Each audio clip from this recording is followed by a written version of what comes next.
дүүрэн байж ариун сүнсээр 3 хил дээр дамжуулахад орчуулахад туслаач аврагч эзэн Есүсийн нэрээр талархан залбирч байна. Аамен.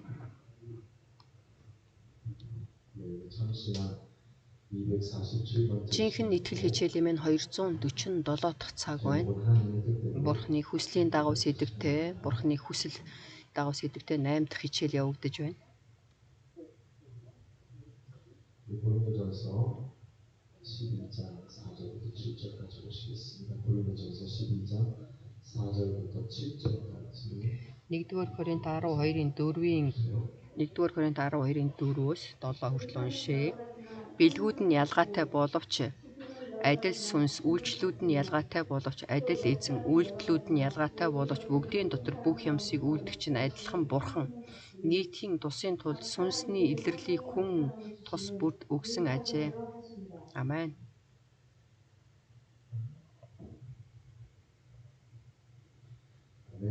Амен. 1-р Коринт 12-ийн 4-өөс 7 хүртэл уншлаа.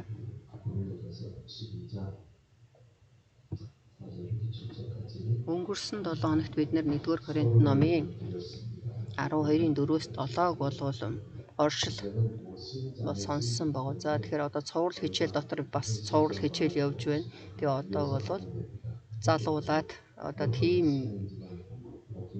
хичээл гэж хэлэхгүйгээр Бурхны хүсэл гэсэн хичээлээ залгуулад ярив.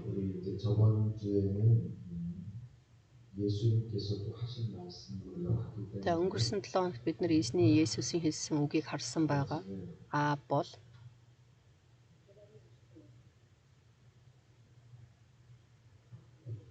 бол таригч. Амен. Амен. Есүс бол усан үзмийн мод гэж хэлсэн.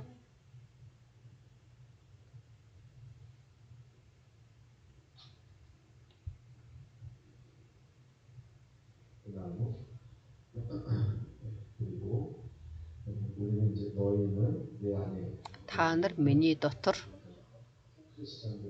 Христэд итгэдэг хүмүүсийг хэлж байна.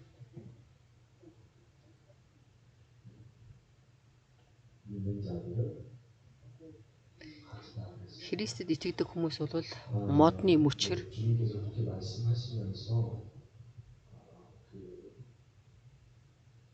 гэж эзэн бол ингэж хэлсэн.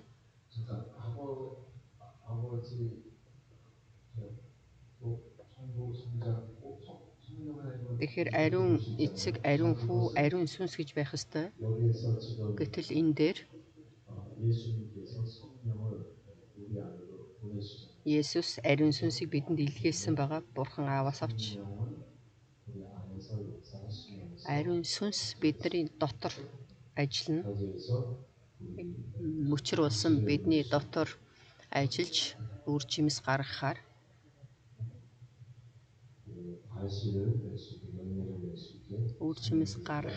ариун сүнс биднэр дээр ажиллана. Есүс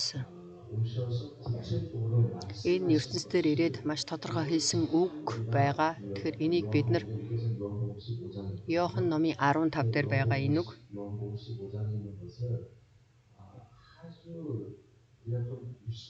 Тэгэхээр бид нар энэ Иохан номын 15 дугаар бүлгийг бол бидээс маш нягтлж харах хэрэгтэй. Зүгээр хурдан уншаад явж бол болохгүй. Эзний бидэнд өгсөн энэ үг маш их чухал учраас энийг бол бид нар илчилж, ялгаж, харж, ойлгож унших хэрэгтэй. За А бол таригч. Та нар бол миний дотор байж, миний дотороос үр жимс гаргаа гэж хэлсэн. Тэгэхээр миний дотор бай гэдэг маань энийг тайлбарлах хэрэгтэй байна.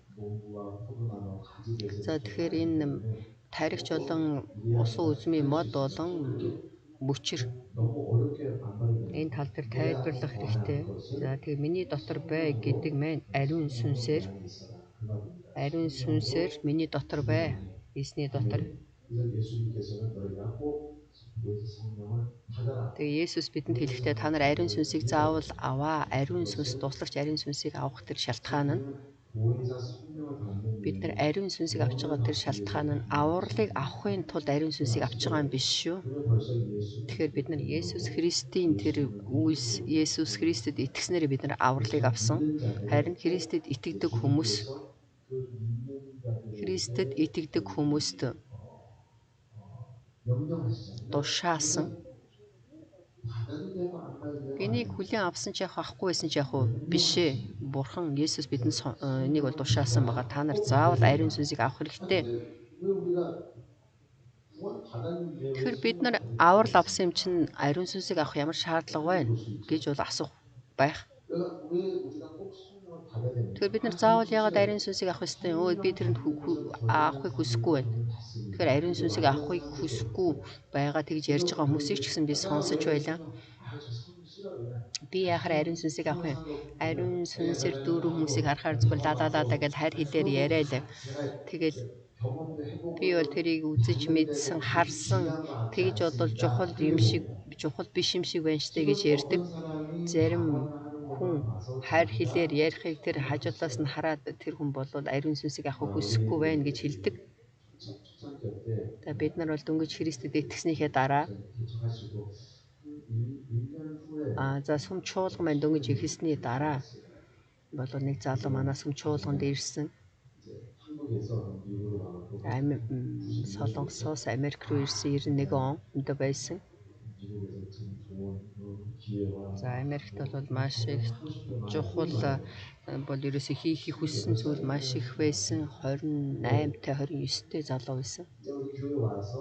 Манай сүм чуулган дээр ирээд тэр залуу би бол сайн мэдээнд бол итгэж байна, сайн мэдээг бол ойлгож байна гэж хэлсэн. Мэдээж бурхан хэрэгтэй гэж бол энэ хүртэл хэлсэн. Тэгтэл тэр болохоор тэр шашны үзэлтэй хүмүүс бол бүгд л гэж хэлдэг шүү дээ. Тийм бурханд итгэе. Бурханд би итгэе. Бурхантай би амьдрий гэл хүмүүс амаараа хэлээд байдаг. Гэтэл тэр хүн бол өөрөө Есүст итгэдэг гэд итгэсэн. Тэгэхэд 5 дахын орой болгоны тэр өөрийн оройн залбирал маш их бэлхэм дүүрэн байсан. 1-2 цаг хүртэл залбирдаг байсан өөрийн шүний. Тэгээд оройны залбирал эхлэхэд биднийг залбирах жиглэнгүүт тэр залуу гараа явчихдаг. Яагаад гараад явж байгаа юм бэ гэж асуусан. Тэгтэл тэр лалалаа гэдэг хайр хэлийг хүсэхгүй байна гэж хэлсэн. Тэр хайр хэл гэдэг мэн ариун сүнсний өгсөн бэлэг авьяасаа. Тэр энэ ариун сүнсийг аваад маш их хэрэгчлээтэй болно. Айц байхгүй болно гэж хэлсэн. Тэгтэл энэ бурхны өгсөн бэлэг чи яхаараа эндээс айж байгаа юм гэж асуусан. Гэтэл тэр залбирж ирэхээр л ерөөсөө тэр сонирн болдог. Тэгээд ариун сүнсийг авахыг хүсэхгүй татгалзаад байдаг. Түүгээр зогсохгүй. Маш олон хүмүүс бол тэгж яриад байдаг. Ариун сүнсийг авахыг хүсэхгүй байна. Би заавал ариун сүнсийг авах ёстой мэй гэж хэлдэг хүмүүс их байна. Тэгэхээр харин Есүсийн хувьд юу гэж хэлсэн бэ? Заавал та нар ариун сүнсийг аваарай гэж хэлсэн шүү дээ. Тэгвэл миний хувьд ягаад ариун сүнсийг авах ёстой юм? Би авралыг авсан шүү дээ. Өнөөдөр би Есүс Христэд итгэсэн. Эзний тэр бүхэл гавьяа зүтгэлээр би мөнхийн унс руу явна. Есүсийн нэрээр хүчийг өмсөж би Бурхны хүүхэд болох тэр эрх мэдлийг авсан. Өөр юу хэрэгтэй юм? Гэж бол маш олон хүмүүс ингэж хэлээд байдаг. Би заавал яхаар ариун сүнсийг авах ёстой юм бэ гэсэн тэр зүрх сэтгэл, тэр бодол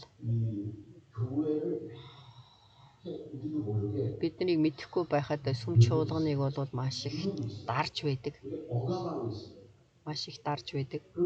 Тийм болохоор уулаасаа Есүст итгэх юм бол баптизм хүртэх хэрэгтэй. Хурдан баптизм хүртэнэ гэдэг нь энэ бол ерөөсөө хийх ёстой зүйл. Би Есүст итгэсэн юм чи хурдан надад усан баталгаа өгөөч гэж хэлнэ. За тэгэхээр Есүст итгэсэн чи ариун сүнсийг ав. Окей, авъя гэж хэлэх ёстой. Уулаасаа. Гэтэл сүм чуулганы тэр байж байгаа байдал ямар байна гэхээр Есүс Христэд итгэх юм бол баптизм хүртэж ариун сүнсийг авч ариун сүнсний бэлэг авьяасныг авах ёстой байтал харин одоо энэ байж байгаа энэ тэр орчин нөхцөл байдал жоохон сайн байх ёстой байтал дэндүү бодвол дарагдсан тийм байдал байна. Ариун авралыг авсан хэрнээс өөр юмыг авахыг хүсэхгүй байна. Ариун сүнсний бэлэг авьяасуудыг авахыг хүсэхгүй байна. За би тэр ариун сүнсний бэлэг авьяасуудыг болгоомжтой хараад авъя гэд байдаг хүмүүс байдаг. Бурхан ариун сүнсийг биднэрт бэлэг болгон өгсөн. Бурхан ариун сүнсийг бидэнд бэлэг болгон өгсөн. Тэр туслагч ариун сүнс бурхан шүү дээ. Тэрийг болохоор тэр өөрөө хүслийнхээ дагуу тэрнээс бурханы ариун сүнсээс татгалзаад байна. Одоо бол яг ийм цаг үед бол ийм зүйлүүд хүмүүс их байна. Би ариун сүнсийг авах хүсэхгүй байна гэдэг хүмүүс их байна. Харин Есүс авралыг авсан хүмүүс, Есүс Христэд итгэсэн хүмүүст ариун сүнсийг аваарай гэж хэлсэн. Заавал ариун сүнсийг аваарай. Тэр шалтгаан нь. За энд бол энэ бүрэн төгс болох ёстой. Бүрэн төгс болж чадахгүй байна. Болвол таригч гэдэг маань өнөөдрийн Иохан номын 15-ыг харах юм бол за тэр таригч маань усан үзмийн модыг бол усалж арчилж байна. За усан үзний мод бол маш их үр жимс гаргахын тулд бол ажиллаж байна. Гэтэл тэр таригч маань усан үзмийн модыг хараад тэндээс үр жимсийг хүсэж байна. Тэр хэрвээ үр жимс гаргахгүй тэр мөчрүүдийг бол хайчилнаа. Тэгээд тэр усан үзмийн модыг бол ямар ч нөхцөл байдалд бол хайчлаад их үр жимс гаргахын тулд эзэн бол амжилттай хөдөлгөх нь байна. За тэгэхээр чи яаж хөдөлөх вэ? Чи ямар байдалтай хав гэхээр бурхны дотор байх хэрэгтэй. Тэгвэл бид нар яаж бурхны дотор байх ёстой юм бэ? Ариун сүнсээр эзний дотор байх ёстой. Тэгэхээр би ариун сүнсийг авахгүй л эзний дотор байхгүй мүү? Тэгж бити асуугаарай. Эзэмний хий гэсэн зүйлийг л хийх хэрэгтэй. Яагаад эзэн хий гэсэн юм? Ариун сүнсийг заавал аваарай гэж хэлсэн шүү дээ. Надад хүч чадал ирэх мэдэл хэрэггүй. Тэр самар тэр юудын хүртэл явах хэрэггүй. Тэр самарын тэр газрын хязгаар хүртэл явахыг би хүсэхгүй байна. Зөвхөн солонгост байгаа бидэнд юу хэрэгтэй юм? Тэр ирэх мэдэл хүч чадал хэрэггүй. Би бол итгэхэд л мөнхийн улс руу явнаа. Есүс энэ нөхцөл байдлыг бол тайлбарлаагүй. Сүм чуулганы талаар би сүм чуулганыг босгоод бол бүгдийг тайлбарсан бөгөөд харин ямар нөхцөл байдлыг тайлбарлаагүй гэхээр Есүс Христэд итгэж аврал аваад мөнхийн улсад явах хүмүүс тэр ариун сүнсийг авахгүй, баптизм авахгүй тэгэл ертөнцид бол сайн идэж ууж амьдарч байгаа л тэр нөхцөл байдлын талаар бол тайлбарлаагүй.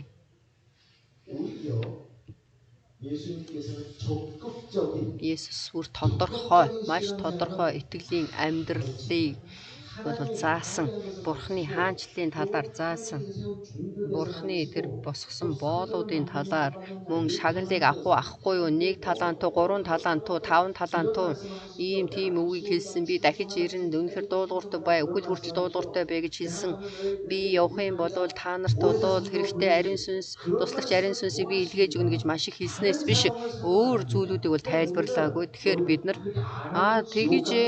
нар ариун сүнсийг авахгүй байх юм бол там руу явах юм уу гэж хэлэхгүй. Тэр шалтгаан нь тэнд бол Есүс тайлбарлаагүй учраас бид нар өөрсдийнхөө зүрх сэтгэлээр бол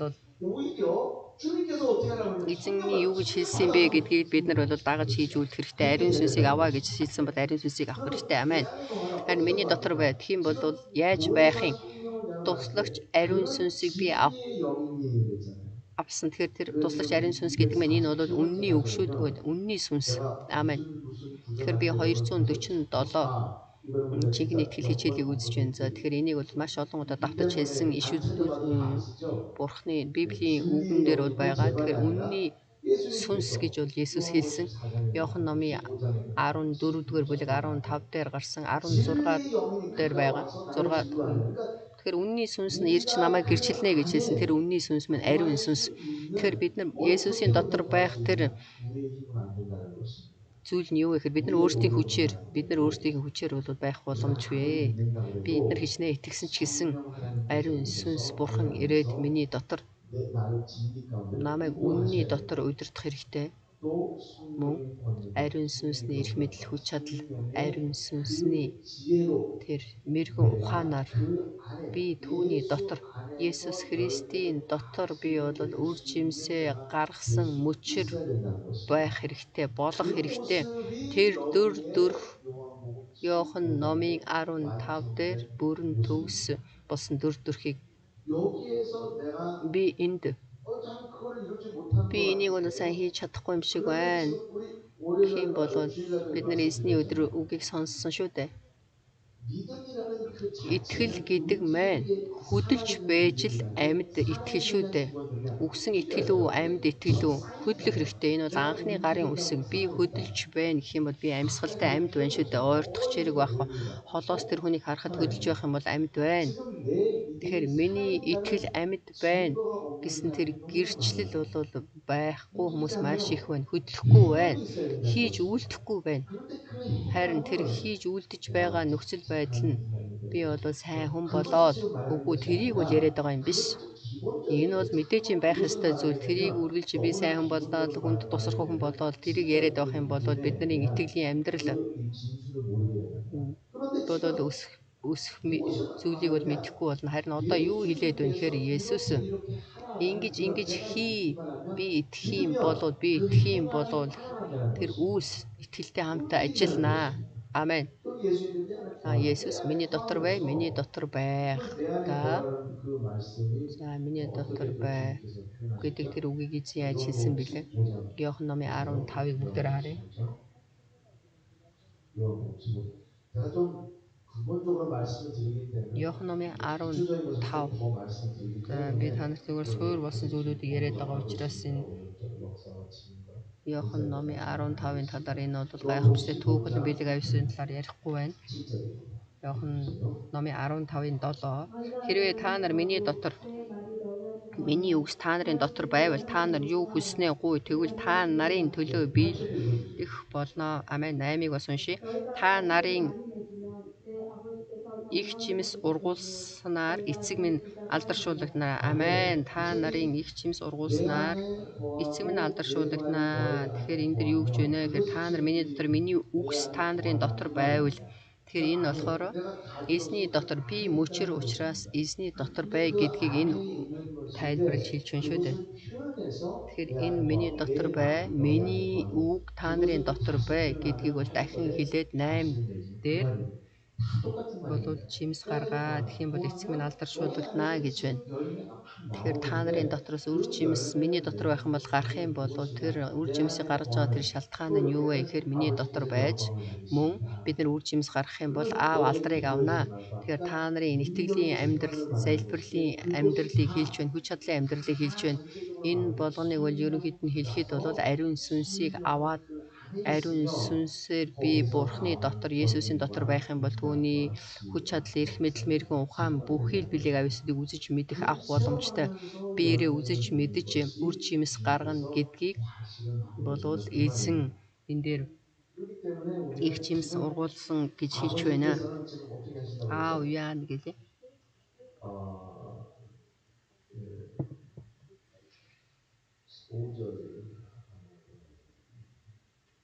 5-6-г харъя. Иохан 15-ын 5-6. Би бол усан үзмийн мод та нар мөчрүүд хүн миний дотор байж би мөн түүний дотор байвал тэр хүн их жимс ургуулнаа. Учир нь надаас салангад байвал та нар юу ч хийж чадахгүй. Хэрвээ хэн нэг нь миний дотор байхгүй бол мөчр мэд хаягдаж хуухаарнаа. Хүмүүс тэдгээр мөчрүүдийг түүж гад хаяхад шатнаа гэж байна. Амен. 15-ын Иохан 15-ын 5-6 7-8-ыг уншлаа.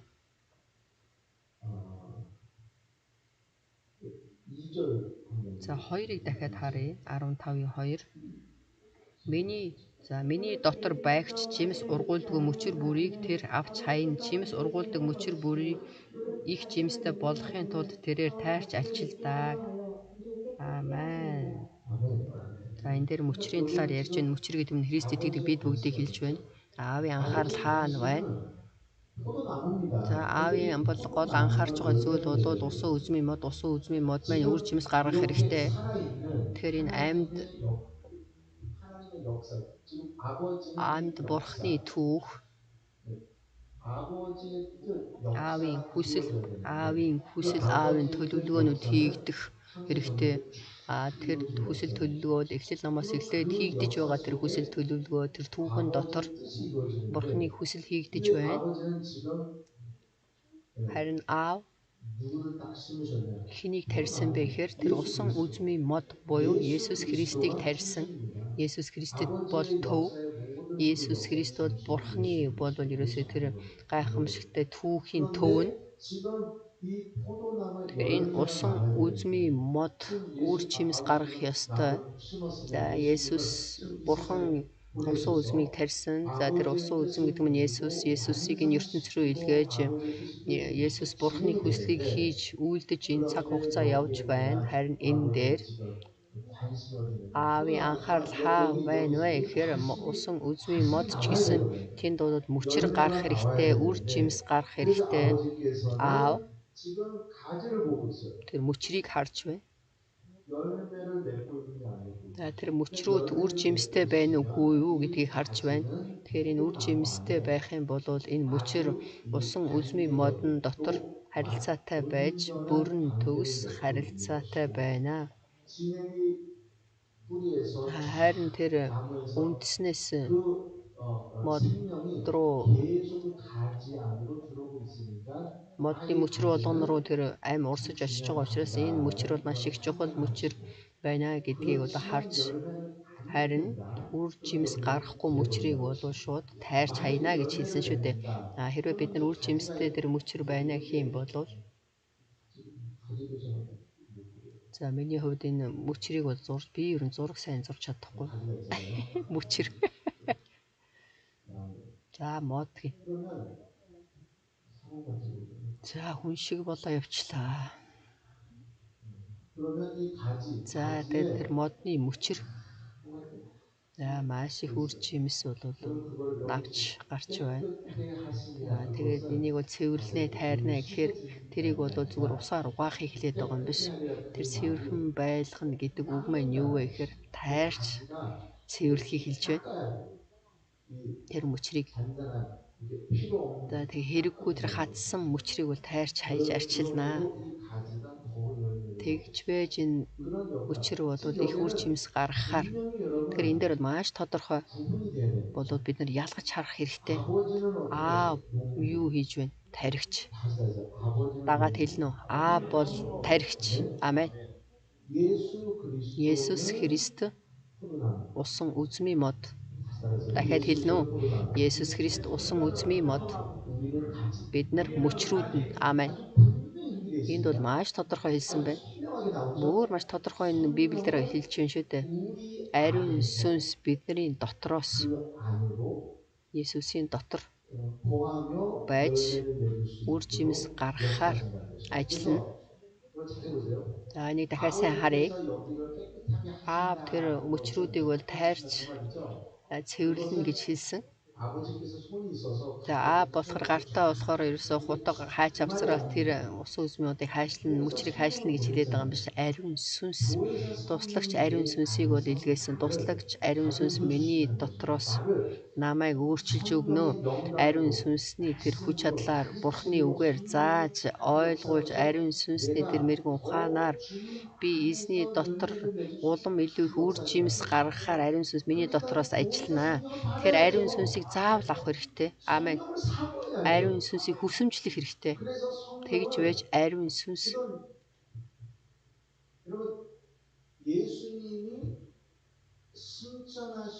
за Есүс дээшээ өргөгдснийхээ дараа хэд хоногийн дараа ариун сүнс ирлээ? Биш би 10 хоногийн дараа. За бүгдээ мэдж байгааз хэлхийг хүсэхгүй байна уу? 10 хоногийн дараа ирсэн шүү дээ. Амен. 지금 성령이 오시는 것을 Ариун 예수님께서는 сүнсийг 그냥 ирэхэд Есүс 올라가시자마자 зүг 성령이 дээшээ 오신 게 гарсныхаа 아니에요. дараа шууд ариун сүнсийг тэр дор 그렇게 생각해야 돼요. илгээсэн юм биш гэдгийг бид нар сайн мэдэх хэрэгтэй. 지금 성령이 Ариун 임하셔서 그들을 сүнс 통해서 ирж 역사하는 것은 Бурхны шуулгануудаар дамжуулж 예수님께서 ажиллана гэдэг 분명히 маань Есүсэд 말씀하시고 маш их 그것을 тодорхой хэлсэн. 아주 많이 언급을 Энийг бол 하셨고 маш их тайлбарлаж хэлж өгсөн. 그에 대한 Сүм чуулганы 직분을 талаарх 그 직분을 тэр үүрэг хариуцлах 예수님께서 тушаалуудыг 정말 Есүс 많이 маш 얘기하셨어요. их тайлбарлаж хэлж 그것이 өгсөн. 중요하다. Энэ бол маш чухал. 그러니까 성령을 Ариун 받아라라는 сүнсийг 것은 хүлээн аваа гэдэг 그냥 маань 성령 받으면 위로가 ариун 되고 сүнсийг авах юм бол надад хүчийг өгөөл 좋아지고 зүрх сэтгэл маань сайхан болоод 좋아하고 дулаахан болоод үнэхээр сайхан сайхан. 해야지 Тэгээд ариун 시간 сүнсийг 없이 авъя, мэрэгэн ухаанаар дүүрэн болноо. 그건 Тэгэж хий гэж бол 아닙니다. хэлээд байгаа юм биш ээ. 지금 성령이 Ариун 강림하셨을 сүнс 때 биднэр дээр 그때 ирчихэд 직후에 бол 10 여러분들이 хоногийн 딱 дараа 임하셨을 때는 ариун сүнсийн ертөнцид ирсэн. 분명하게 Тэнд бол маш тодорхой 성령을 사모하는 ариун 자들만 сүнсийг 모였고 хүсэмжилж байсан 주님의 120 хүн 말씀에 대한 дээврийн байсан 순종하는 цуглаж эзний 자들만 үгэнд дуулууртай 모였고 байсан хүмүүс цугласан байсан 예수님께서 여기서 500 300 나왔잖아요. хүнээс 380 хүн явчихсан байна шүү дээ. 진짜 주님의 Жинхэнэ 말씀에 эзний 대한 사명이 үгийн 있는 자. талаар алсын 이것은 хараатай 다음 зоригтой 단계입니다. хүмүүс. Энэ бол дараагийн шат. 어떤 면으로 보면 다음 단계가 За 되는 энийг бол өөр 것입니다. нэг өнцгөөс асуухад 우리는 дараагийн 지금 шат болж байна. 믿는 Бид нар бол 자들인데 Христэд итгэдэг хүмүүс 성령을 보혜사성을 ариун 기다려야 сүнсийг 된다. хүлээ гэж хэлсэн учраас 기다리면 хүлээж 왜 байна. 그렇게 해야 되냐? А 지금 яагаад заавал 여기에서 ингэж хийх ёстой юм 같이 бэ 그냥 гэхээр 만나서 за энд болохоор 랄랄랄라 бүгдээр 하고 хамт 즐기고 цуглаалаа гээл 그러면 баяр 여러분 хөөртэй байна өө. Үнэхээр бид нар 감사하고 дахиад 그럴까요? дараачлалд бүгдээрээ 그것이 хийх үү гэж 아니라 бод хэлээд байгаа юм биш. 지금 Харин 어떤 놀라운 일이 ямар гайхамшигтай 역사가 이루어지고 있다는 Бурхны 것입니다. ажлууд хийгдэж байна шүү 그것은 дээ. 무엇이냐? Тэр юу вэ гэхээр 지금 하나님의 Бурхны 역사가 түүх 있습니다. байна. Бурхны төлөвлөгөө байна. 그 Тэр 역사는 Бурхны төлөвлөгөө 하나님의 시간표인데 Бурхны цагийн хуваар 다시 말씀을 дахиад 드리면 хэлэх юм бол 하나님의 경륜이에요. Бурхны төлөвлөгөө.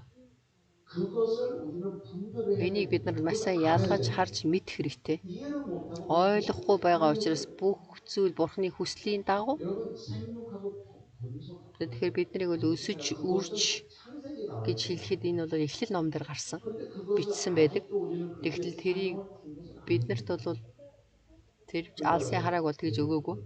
Тэглээгээд хүүхдүүд хэрэггүй гэж бол хэлээд байгаа юм биш. 가정은 Гэр бүл гэдэг мэн үгэн дээр ч гэсэн бичсэн байна. Эхлэл номон дээр ч гэсэн бичсэн байдаг. Үгэн дээр хүүхдүүд болоод Бурхны гэр бүлд өгсөн Бурхны бэлэг өрөөл гэж хэлсэн. Амен. 그런데 지금 우리가 이 Гэтэл 때를 봐야 бид 돼요. нар тэр цаг үеийг харах 그럼 хэрэгтэй. 역사를 보면 Түүхийг харах юм бол 역사는 여기 이제 나오죠. 역사는 여러 가지나 за энэ дээр 그러니까 역사를 여러 бэлгүүд 가지 нь 역사를 маш их 보면 олон. Тэр олон янзын бэлгнүүдийг бид нар ойлгох хэрэгтэй. Бурхан бол нэг бурхан. 아버지께서 Сор ганц 쭉 이 бурхан 역사를 이루어지는 энэ бүхий л ажлуудыг хийж байна. 역사를 알아야죠. Тэгэхээр бид нар энэ Бурхны ажлуудыг сайн мэдэх хэрэгтэй. Бурхны ажил гэдэг энэ үгийг харах юм бол энержи гэж грек хэлээр хэлнэ. 힘이란 뜻. За энержи гэдэг нь хүч гэсэн үг. 에너게입니다. Эногемия гэж хэлдэг юм. 에너지다. Грек хэл дээр энержи. 그러니까 그것이 이제 좀 헬라어를 이렇게 사용한다고. За грек хэл дээр тэр үгийг хэрэглэнэ гэх юм бол тэр түүх Бурхны бол тэр ажлуудыг хэлж байна. Бурханы хүч чадлаар Бурхны бүхий л хийж байгаа ажлыг хэлж байна. Тэгэхээр энэ ажлуудыг бид нар Бурхны ажлуудыг ялгаж харах хэрэгтэй. Өнөөдрийг хүртэл би Эзра номыг бид нар өөрийн залбирлаар уншсан. Жохон залхуутай байсан ч гэсэн наадтай хамт ирсэн бол маш олон зүйлийг сурсан. Тэгэхээр энийг та нар дахиад сайн анхааралтай хараарай. Бурхны ажлууд бол явах тусам 하나 위에 하나. нэгийн дээр дахиад нэг 많은 역사를 маш олон Бурхны ажлууд хийгдэж байна. Тэгэхээр энэ болгоныг бид нар ялгаж салгаж харж чаддаг байх хэрэгтэй. Иремья иш үзүүлэгч. Тэр Израиль Вавилон за боолчлоор Вавилон руу явхаас өмнө Иремья бол сүүлчийн хаадын цаг үе байсан. Тэнд бол сүүлчийн иш үзүүлэлт байсан учраас юу гэж хэлжсэн бэ гэхээр та нар Бурхны хүслийг мэдэх хэрэгтэй. Одоо бол тэгж бүү байлдад дайдад тэмцэлдэй гэж хэлсэн. Сүүлд нь бид нар Иремья номыг уншихдаа нэг харна. Харин та нар бол Вавилонд бооцлогдоод эзлэгдээд яваа. Вавилонд бүү байлдад тэмцээ гэж хэлсэн. Тэгэхээр энэ Бабилон боолчлолоор явна гэдэг маань Бурхны яаж хүсэл байх вэ? Тэгэхээр Израиль юудэчүүд Бурхны үнэхээр тэр ажлуудыг мэдэх хэрэгтэй, төлөвлөгөөг мэдэх хэрэгтэй. Бурхны хувьд 490 жилийн туршид болвол газрыг амраагүй учраас 70 жилийн туршид газрыг амраахын тулд та нарыг бол Бабилон руу боолчлолоор явуулж байна. Тийм болохоор Бабилонд очиод та нар Бурхны хүслийг дагаад Бурхан тэр Бабилонтой тэмцсэн байлцсан хүмүүс бол бүгд өгсөн. Яагаад тэр хүмүүс бол Бурхны тэр ажлуудаас татгалцсан хүмүүс учраас. Харин Канаан газар руу орох тэр цаг үе байсан шүү дээ. Гэтэл номон дээр за Канаан газарт орохдоо байлцсан. Тэр хизээ вүлээ? Цөлөөр дамжаад Египтээс гараад цөлөөр дамжаад Канаан газарт ороход Йошуа номыг уншихад бол ерөөсөө дайрч ор бүгдийг хөө бүгдийг эзэлж ав та нар энэ газрыг захир ял энэ бол Бурхны ажлууд. Бурхны ажлууд бол маш олон байна. Энэ болгоныг бид нар ялгаж харах хэрэгтэй. Амен. 그래서 지금 하나님께서 Тэгэхээр 원하는 Бурхны хүссэн сүм байсан.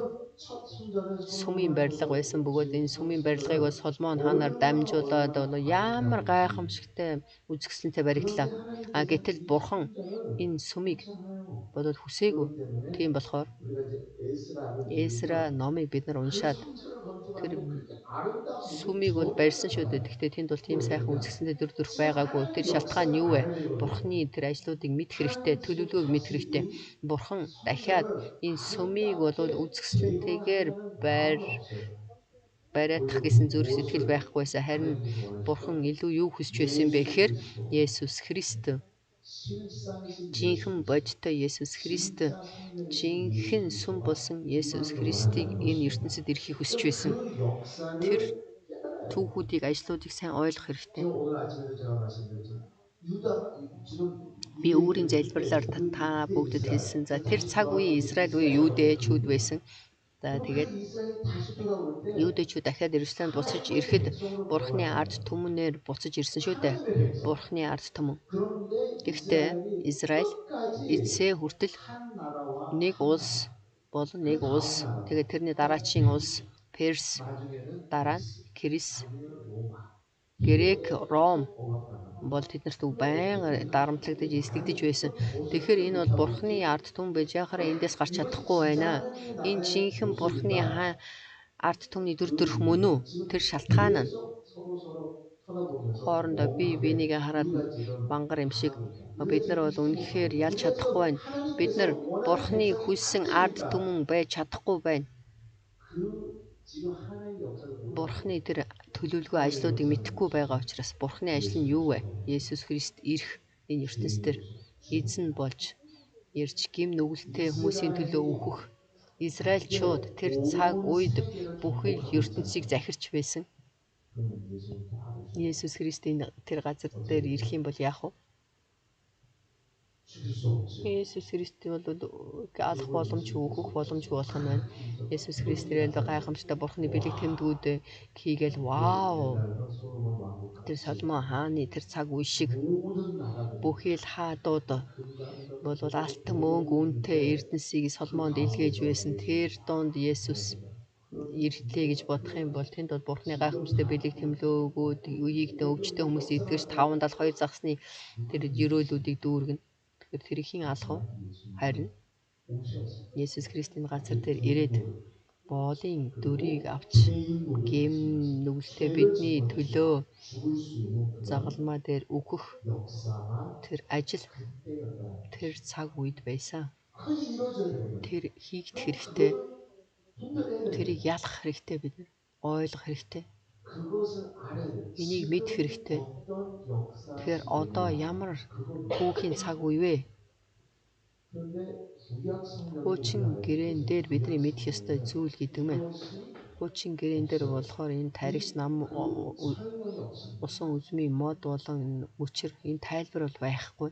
오히려 Харин 예수님이 오셔서 Есүс Христ энэ газар дээр ирээд энэ гурван зүйлийг бол маш их тодорхой харуулж 너희가 이제는 이 역사 та нар энэ Бурхны ажлыг төлөвлөгөөг ойлгож мэдээ гэж хэлж байна. Одоо энэ Бурхны ажил түүх ямар цаг үед байна вэ?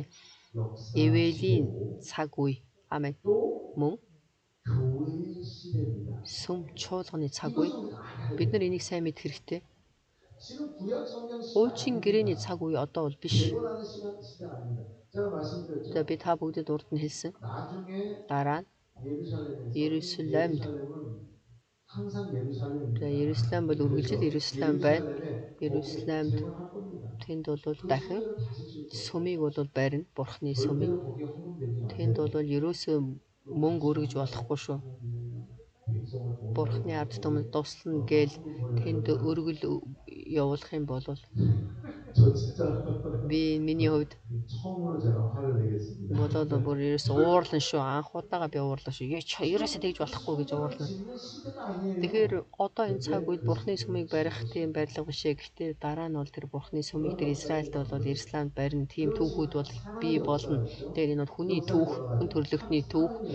За тэгээд түүх гэдэг нь олон янз байна. Бурхны төлөвлөгөө байна. Хүн төрлөختний бас төлөвлөгөө, ажлууд байна. Тэгэхээр Бурхны төлөвийг мэднэ гэдэг нь Бурхны хүслийг мэднэ гэдэг маань чухал. Одоо энэ цаг үе ямар цаг үе вэ гэхээр Есүс Христийг бол илгээсэн, Есүс Христэнд газар дээр ирсэн, загалмай дээр нас барсан, дахин амьсан, дээш өргөгдсөн, сенти заларч байна. 하나님의 나라가 Бурхны хаанчлал энэ газар дээр ирэхээр ариун сүнс, туслагч ариун сүнсийг бидэнд өгсөн, илгээсэн.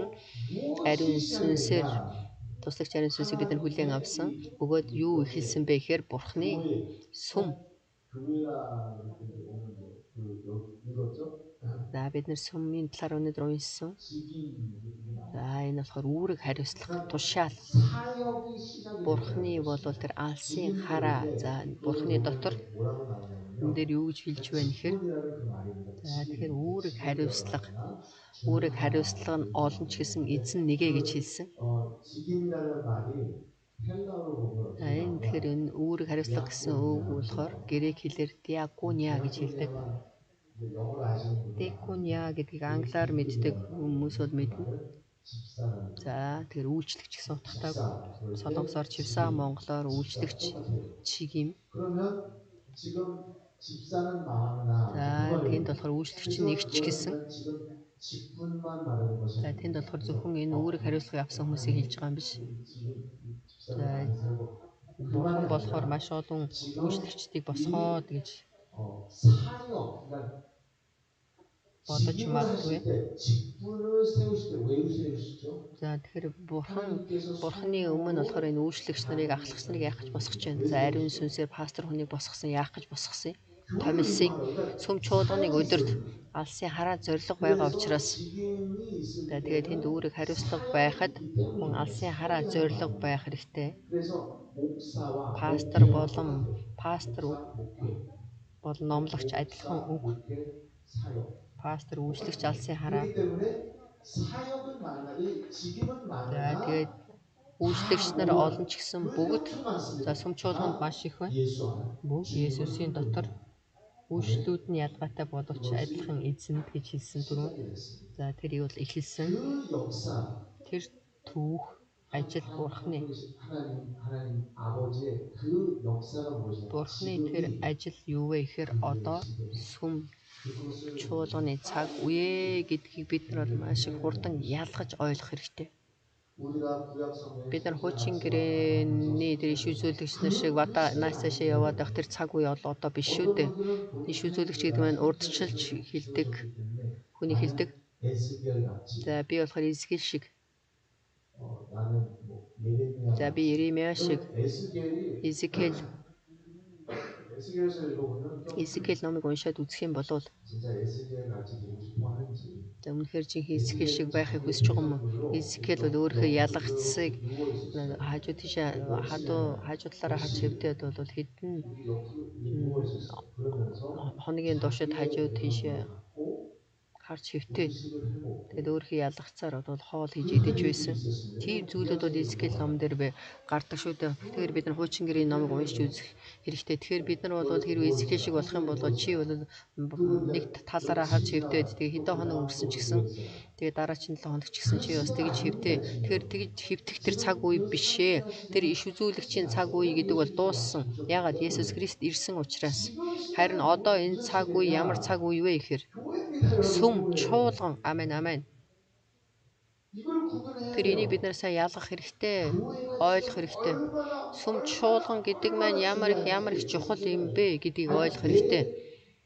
내 신앙 안에 Миний итгэлийн амьдрал 중심이 돼야 дотор 돼요. бүр итгэлийн төв болох хэрэгтэй. Тэр бол сүм чуулган 중심이 아니고 бол маш олон хүмүүсийн төв биш. Зүгээр л нэг сонголт. 옵션으로. Зүгээр л нэг опшн болоод би бол машин авахтаа 거기 옵션이 들어가는지 тэнд 아니면 бол үнэхээр опшн байна уу байхгүй юу гэдгийг бол хараад байна. Сүм чуулганыг за сүм чуулганд бол үйлчлэгчийн ажлыг өгөө, үйлчлэгчээр томилоо гэхэд бол маш олон хүмүүс би бол дутуу, би бол зүгээр тэр бол эндүү бардам үг. Тэгэхээр бурхны үүрэг хайрцаглагыг аавна гэдэг маань энд үйлчлэлүүд нь ялгаатай боловч эзэн нэгэ тэгэхээр тэр олон үйлчлэлүүдийн дотор надад энэ үүрэг хариуцлагыг өгнө гэх юм бол би үгүй хай гэдэж болохгүй. Тэр байж байгаа байдал гэдэг нь бурхны тэр ажлуудыг ойлгож мэдэхгүй байгаа учраас тэгж байна. Бурхны бол ажлууд байнга л энэ сүмийн цаг үед бол хийгдэж үлдэгдэж байна. Тэгэхээр энэ сүм гэдэг маань бурхны алдрыг бусдаж ярих хэрэгтэй. Тэгж вэж явж вэж бурхны ажил дотор дараачийн ажил нь юу вэ гэхээр тэр цаг үед бий болсон анхны амьлал тэр цаг үед л бий болно. Тэгэхээр тэр анхны амьлалын төлөө бид нэр гүйх хэрэгтэй. Тэр анхны амьлал байхаас өмнө бол төгсгөлийн цаг үе гэсэн тэр цаг үе ирнэ. Тэгэхээр тэр цаг үеийн төлөө за энд болохоор бурхны ажлууд нь маш олон. Бурхны энэ ажлуудыг, бурхны түүхүүдийг бид нар сайн мэдчихэж, энэ үүрэг хариуцлагын талаар ч гэсэн бид нар мэдэх боломжтой. Бурхны энэ ажлуудыг бид нар сайн ойлгох хэрэгтэй. Тэгэхээр сүм бурхны тэр ажлууд, түүхүүд ойрхон ирчээд байхад бид нар бэлтгэх хэрэгтэй. Тэгэхээр Илч Паулийн хувьд бол бэлтгэлтэй бэ гэж хэлсэн. Есүс ч гэсэн бэлтгэлтэй бэ гэж хэлсэн. Илч Паул ч гэсэн бэлтгэлтэй бэ гэж хэлсэн. Бэлтгэлтэй байж тэр өдрийг ирэхэд бол тэр өдрийг ирэхэд бол бид нар хулгайчиг биш харин бид нар гэрлийн хүүхдэд харанхуй дотор байгаа хүмүүс биш гэрэл дотор байгаа бурхны хүүхдүүд учраас тэр өдрийн төлөө бэлтгэлтэй байх хэрэгтэй. Энэ бол таригч болон усан үзмийн мод мөчөр гэдэг байна. Зүгээр л амархан. За бол таригч болохоор би болохоор усан үзмийн мөчөр болоо за миний дотор жоохон сайн үр жимс гарна гэж ингэж бол амархнаар харж болохгүй. Энэ 1-р Коринт номын 12-ыг бол унших юм бол бэлэг авьяасуудаас өмнө энэ бол маш их чухал. Тэгэхээр бид нар бол энийг 1-7 хоног 1 сарын доршид бол энийг бид нар хараад болохгүй. Тэгэхээр энийг бид нар яагаад ойлгох ёстой юм? Яавал бурхны тэр хүслийн дагуу бид нар хийх амьдрах ёстой юм. Таны хүсэлтэн тэнгэр чигээ газар дээр биелэгдэх болтугай тэр дотор бурхны бол ажил үүрэг бэлэг авьяасууд адилхан нэг бурхан нэг эзэн ариун сүнсээр ажиллана гэдгийг бол бид нар ялгаж хамт явах хэрэгтэй. Амен. Тэгэхээр бидний хувьд бол маш том үүрэг хариуцлага байна. Тэгэхээр бид нар энийг хамт дагж яваад үр жимс гаргах хэрэгтэй. Тэрийг ч мэдэхгүй. За өнөөдөр би сүм чуулганд очоод нэг тийм сонирн биш байлаа. Дараачлалын 7 хоногт очихгүй гэсэн тийм бодол айл эсвэл би сүм чуулганд очисон ч гэсэн миний ажил сайн болохгүй, сайн мэдхгүй сүм чуулганууд заавал явах ёстой юм уу? Эсвэл завгүй байна, корона дууссан ч гэсэн болгоомжтой байх ёстой биш үү гэсэн тийм бодолтой байх юм бол би яаж бурхны ажил дотор, түүхэн дотор, төлөвлөгөөн дотор орох уу? Бурхны алсын хараа, бурхны түүх, бурхны ажил, эзний үйлчлэл. Энэ бол маш их чухал. Тэгэхээр бид нар энэ үгийг сонсоод би өөрөө эзний өмнө яаж байх ёстой юм? Би ямар зүйл хийх ёстой юм гэдгийг бол бүрэн төгс ойлгохыг хүсэж байна. Тэгэхээр энэ үг бол маш их яаралтай. Тэр үед би та бүгдэд хэлсэн. 즉흥적 Тэгээ бид нар болохоор одоо 8-7 хоног энэ үүрэг авсан ахлагч нар үйлчлэгч нарт бол сургалт явагдаж байгаа. Дараагийн 7 хоногт бол 8 дахь сүүлчийн байгаа сургалт байгаа. Тэгээ 6 сард Пакмоси Басар Америкаас ирнэ. Тэгэхээр бид нар бэлтгэлтэй байх хэрэгтэй. Энэ сүм чуулганд бид нар юу хийх вэ? Ямар үнэхээр алсын хараа зоригтой байх хэрэгтэй. Бидний бүр нүднээс гэрэлт хэрэгтэй. Амен. Амен. Амен. 교회 가면 확 Сүм 지겨워요. чуулган гэхээр хүсэхгүй байна. Бишээ харин дүүрлийн дүүрэн байх хэрэгтэй. Бэлтгэлтэй байх хэрэгтэй. Хэвээ нүд маань гялалзаалах хэрэгтэй. Амен. Сүм миг бол маш их холоос харсан ч гэсэн хуучин гэрээн дээр бол тэр асар майхныг холоос харахад бол маш их гэрэлдэж байсан. Тэр шалтгаан нь юу вэ гэхээр тэр арьсаар бол асар майхныг хийсэн боловч асар майхны тэр багн нь шүү дээ. Багны дээдлэлт бол мөнгөөр тэр гялалдсан тийм багнуудыг бол хийж байсан. Тэгээд нарны гэрэлт бол маш их гэрэлтэж холоос харахад бол маш их гэрэлтдэг байсан. Үнэхээр гайхамшигтай. Тэгэхээр манай сүм чуулган байна. Алдар, бурхны алдар үнэхээр дүүрэн сүм чуулган байхыг хүсэж байна. Бүгдээрээ хамт